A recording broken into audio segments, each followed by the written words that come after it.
So you've probably seen in the news that Google's starting to incorporate AI into the search engine result pages under like, a labs test. I think any business or website owner now, if you take some reasonable steps to get ready for it, there's a huge, huge opportunity there. I think it's a huge opportunity to get ahead of the competition.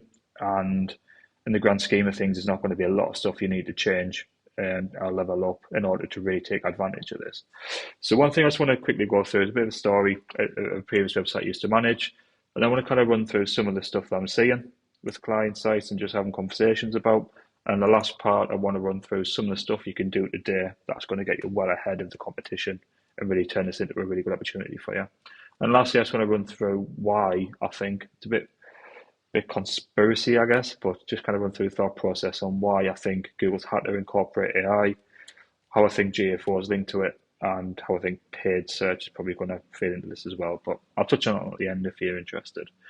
So back in the day, I'm talking many years ago, I was able to get a website from a standing start up to 500,000 visitors in a month in probably 4.5 months.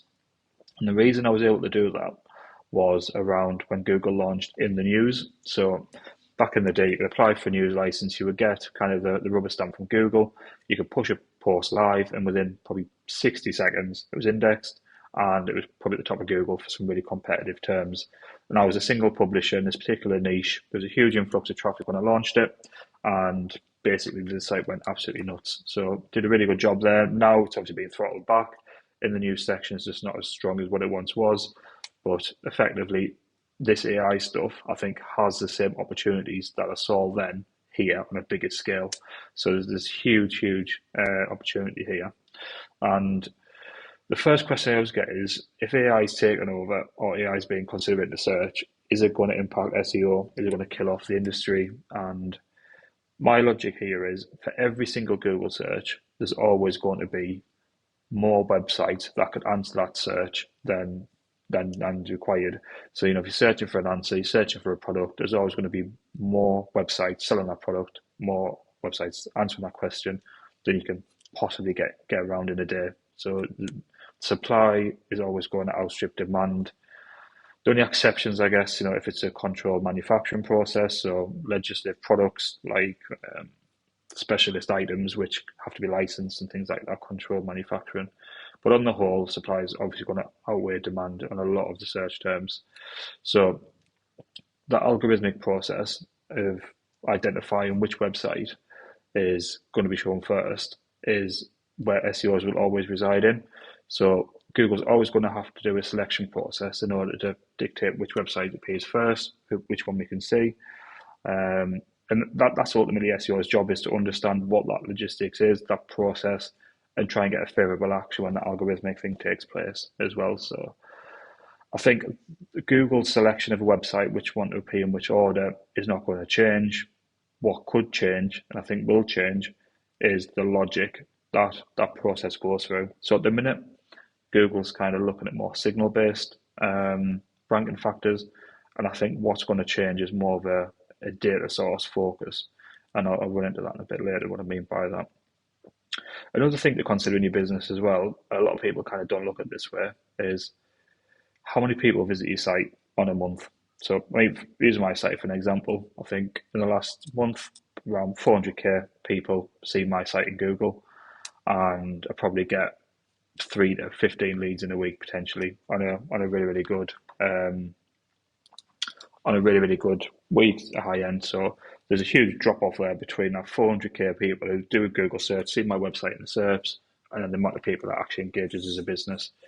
So AI could narrow that down. So there could be 50% of that traffic is landing on my site. I'm not a good fit for them. They're not a good fit for me. So there could be a really strong triage system in place where one keyword then filters out, and then you've got, like, I understand it's a large business, okay, this is supplier A, or you're a small, just starting up, or whatever it is, here's another business. So you could kind of personalize the results to triage them into the right business, the right fit, and what they look for based on previous data. So it's amazing how many wasted visitors you get to your site that just isn't a good fit. So there could be a drop theoretically in traffic. And I think if you do these things that I'm going to touch on next, you probably get less traffic because you get rid of the wasted traffic from an organic standpoint. But conversions could go up as well because competitors are probably receiving visitors aren't a good fit for them, you're probably a better fit. So there's that kind of personalization side. One thing I will note that not many people are aware of, Google did actually embark on a journey to personalize the SERPs quite a long time ago, and it just didn't work. I think the only personalization that kind of succeeded on the back of that project was the near me kind of searches. So the personalization of the search engine result pages, as far as I'm aware, was a failed project. This was a little while ago, but I think with this technology now, they're probably going to succeed as well. So what can you do? So you're a website owner, and this is coming down the line. I think it's going to go into rigorous testing, and I think we're going to see a really kind of full-on rollout of AI around the July time, which I think is going to coincide with the GA4 launch. And I'll come into why I think that is towards the end of the video as well. So the first thing you've got to understand with AI is Google's not going to miraculously have a new infrastructure. So that simply means that Google's not going to have the ability to crawl every website everywhere all the time. So the crawl and bandwidth that guys are receiving out of the website is probably not going to change, albeit the information it takes from crawling your website and being passed to the data center is probably going to be handled in a different way, probably through machine learning or whatever the process may be. But so overnight, Google's not going to be able to increase the crawl and bandwidth I'm expecting. Okay, so what that simply means is, as a website owner, you really need to work on a bloated website. If you are a business that's been churning out content since the day you started, and you have no idea if that content's getting clicks, traffic, or what people are engaging with, constricting your site and really looking at crawling bandwidth is going to give you dividends for years to come in this world and also the AI world as well. Because what you want to have is clear, concise information on your site and really valuable content that's being regularly updated. These huge kind of balloon sites where they have trillions of filters that aren't handled correctly, those filters in e-commerce, for example, or just buying guide upon buying guides and 10 years worth of content, it's probably going to suffer a little bit here. So I always try and nail down like the crawl and bandwidth. One of the things that we do as a business with clients is we'll do a bespoke report called a page impact report. And what it basically does is it gives you, this is the easy part, is it'll crawl the site, it'll do a look up the search console, and it'll give you the impressions and clicks for every URL on the site. And what that will basically do is give you a traffic percentile range, and it'll give you, say, 90% of your URLs are not generating any organic traffic. And I'm also telling that to paid search as well. So you've got potentially 90% of the URLs on your site that actually provide any commercial value. And unfortunately, that figure is usually right for a lot of big sites that I see as well. So it's quite alarming. There's a lot of like feel the air gets sucked out of the room when you spend, hundreds of pounds on a blog post and it's actually not getting any organic traffic. They've followed the process. They've done like a cheat sheet where they've got keywords in there. They've injected them all, interlinked and all that kind of stuff. It just hasn't worked. So there's a plan around that. The second thing that we do on the page impact report is actually look at the keywords as well. So cannibalization is a huge part where you've got more than one content fighting for the same keyword. And also as well, you could bring up a page, look at the keywords and nothing's relevant. So you really need to constrict, consolidate, be switched on with the pages that you've got and how well they're performing, and then factor that in going forward. So crawl and bandwidth is a huge one. It's more of a tech SEO guy you would need for something like that. And also just look at it from a simple business perspective of are these pages serving the need of the clients in as concise way as possible.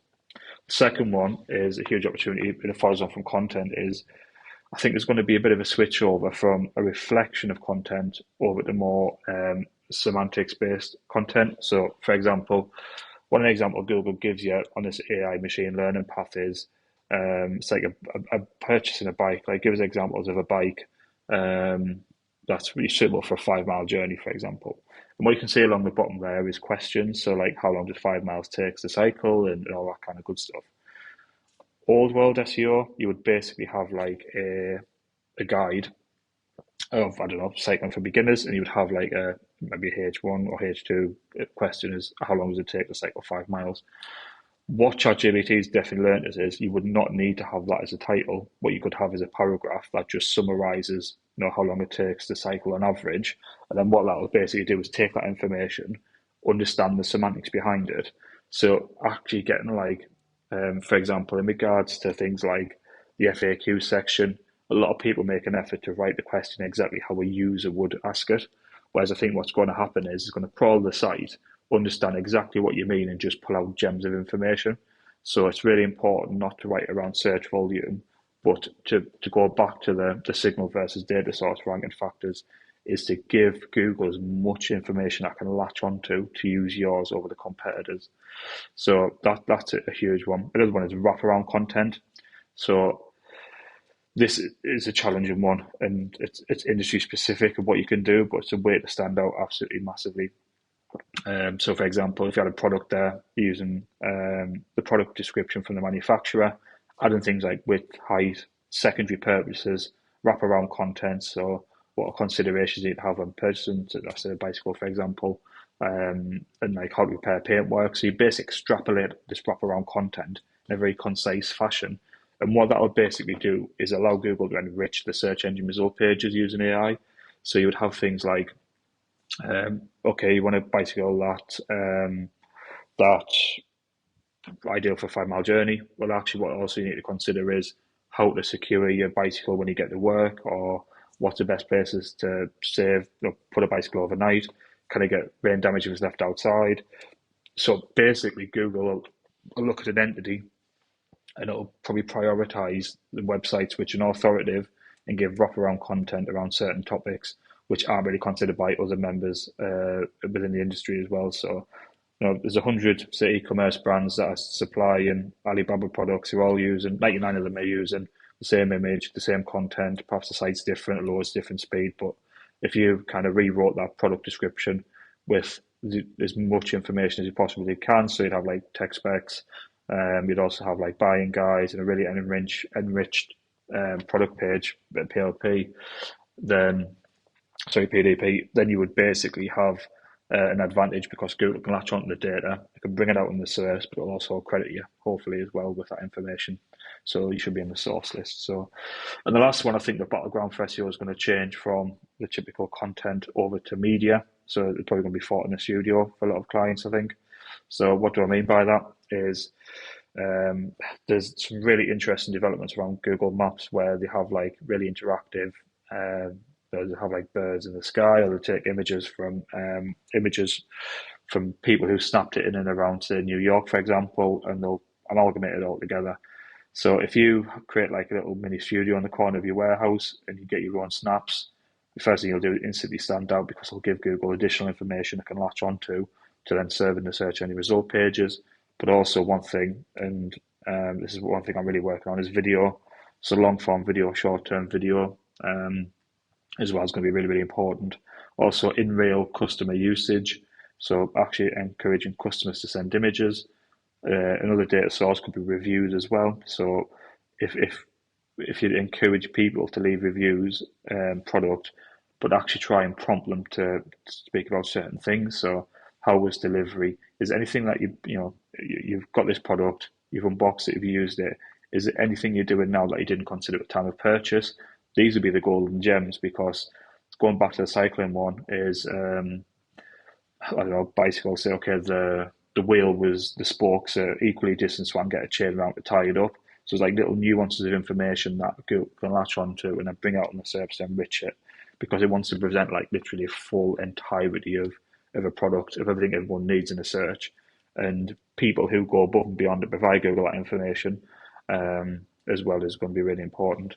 So kind of touch on crawling as well, is make sure your website's really quick as well. So core web vitals, loading speed, how long it takes to load big media, handle it, WebP technology, video, lazy load, all that kind of stuff. So you've basically got to kind of encompass the website that's quick, concise, and try and go above and beyond in the value props and information for Google to latch onto, which other competitors aren't looking at as well.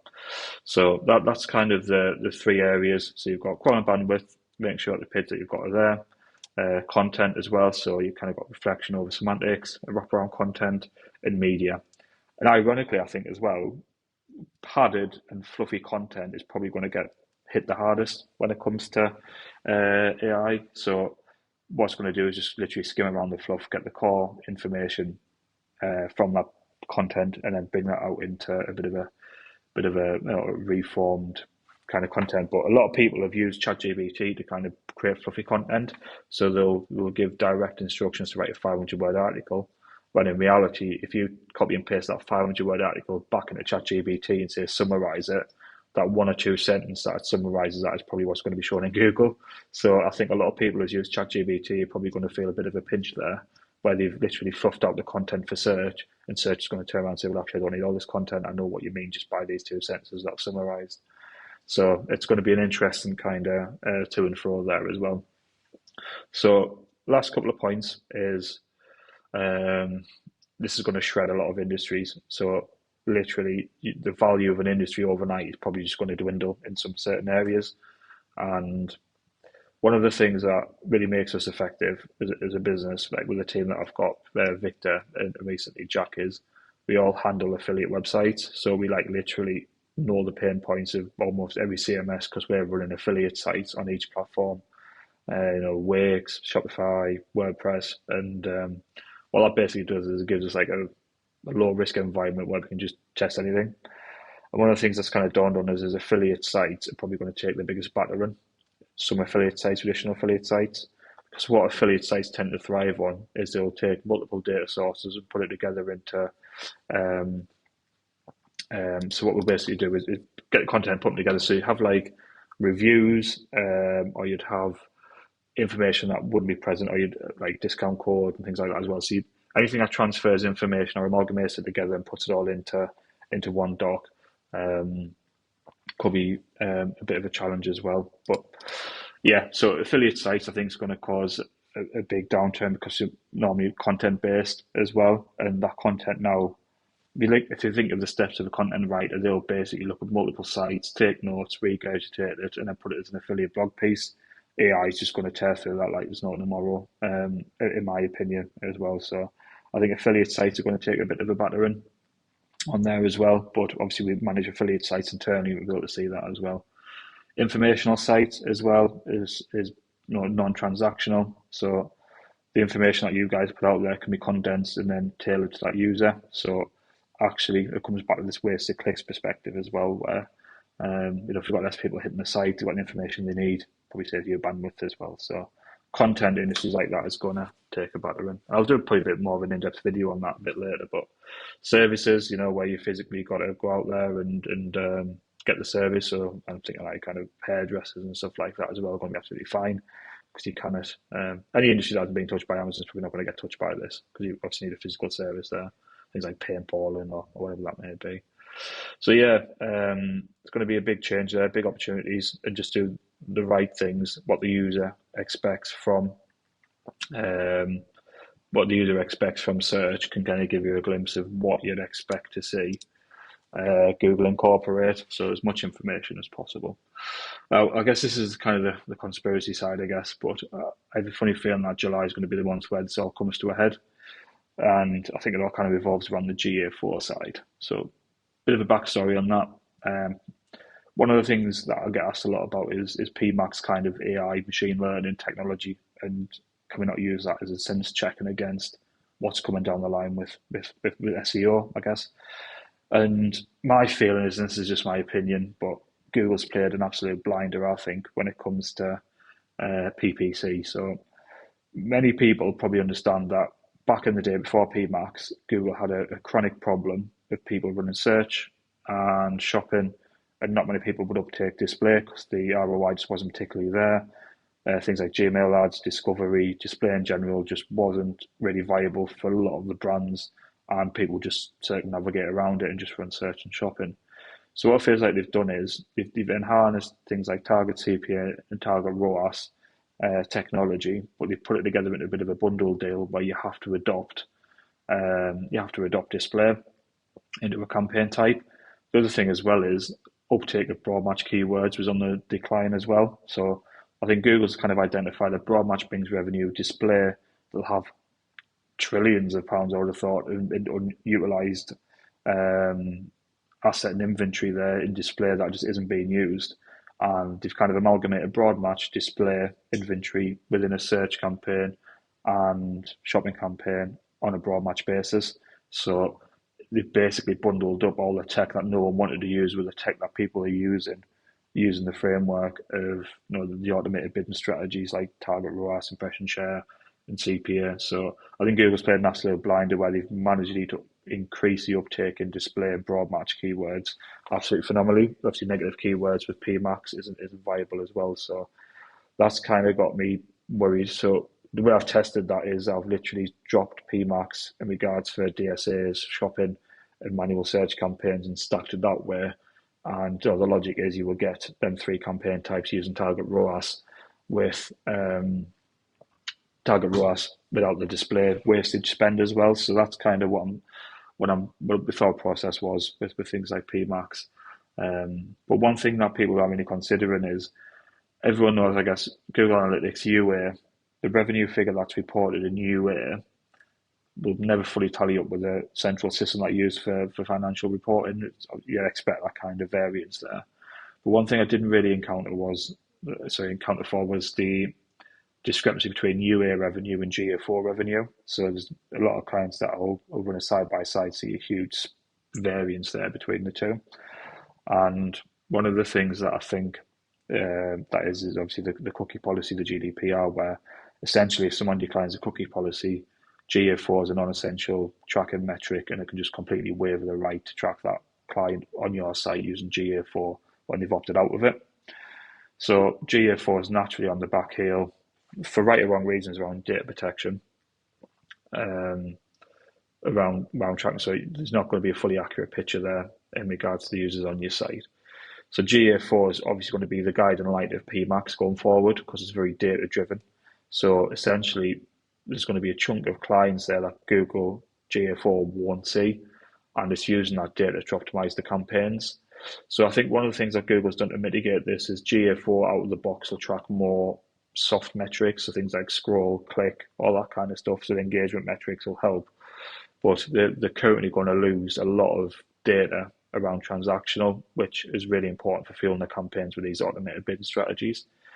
So essentially, GA4 is going to be a much weaker support for PMAX, and it's going to become less accurate. And I think in July, a lot of advertisers are going to see a big hit when it comes to PPC when just adopting GA4 and PMAX.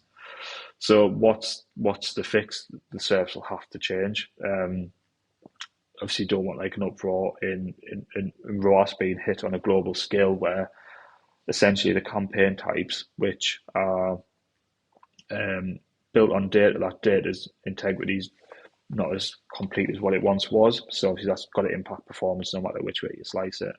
Another remedial action I'm seeing Google take is a huge surge in requirements of customer lists as well, which are obviously subject to GDPR also as well. So it feels like Google's doing every single step they possibly can to mitigate the GA4 inaccuracies against UA. But one thing we've got to consider is if the SERPs changes, it's not going to be like for like anymore.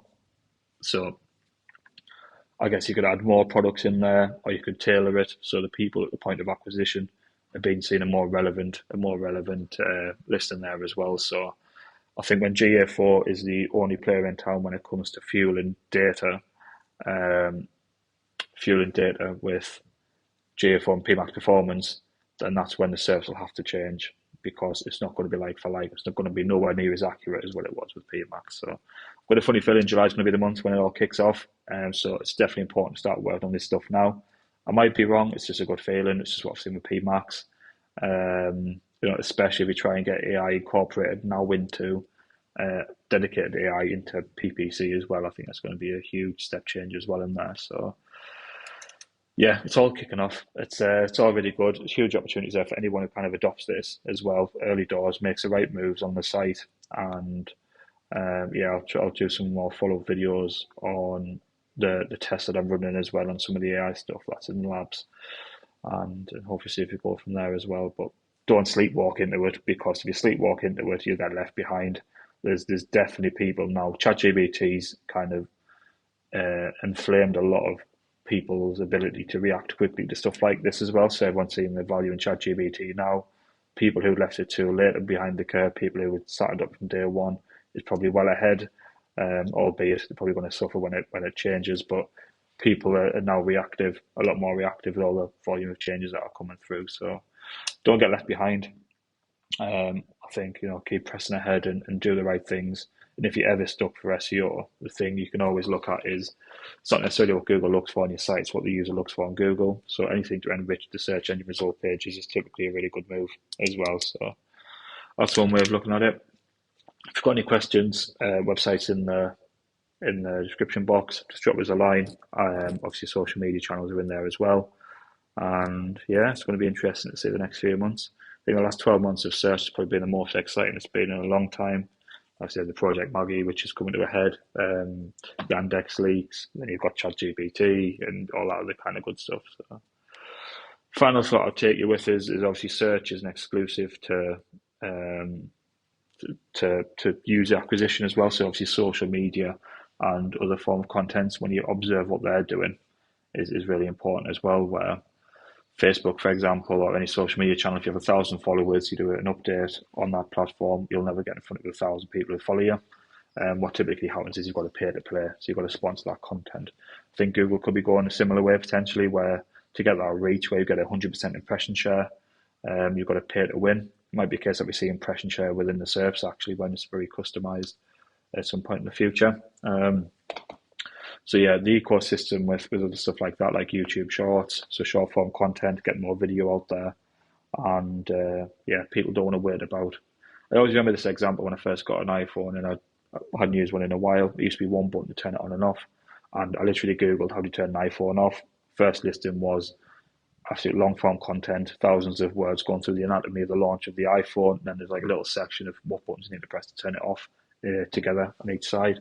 So stuff like that is just going to get wiped out. I think it's people want the answers, they want it quick, and I think people who react to the industry conditions are going to get so much more ahead. This is going to be an absolute shaker of people who are stagnant are just going to get whittled out, or people who are doing the right things but without meaning to do the right things are going to get rewarded, and the people who really put a good focus into thinking ahead are going to absolutely storm the competition, I think. So watch your space, hopefully. I'll keep updated when things come in, new stuff, and yeah, hopefully see some positive changes as well. But the good thing is we're applying this not just on our client side, but I'm doing it on the Shane Partners Aquatic UK website as well. So more videos, more content. I'm really extrapolating out that kind of long form content to really get ahead and see what performance we get on my site as well. So exciting times, and don't forget to get in touch if you have any questions or you need any help with any website stuff for SEO and PPC as well.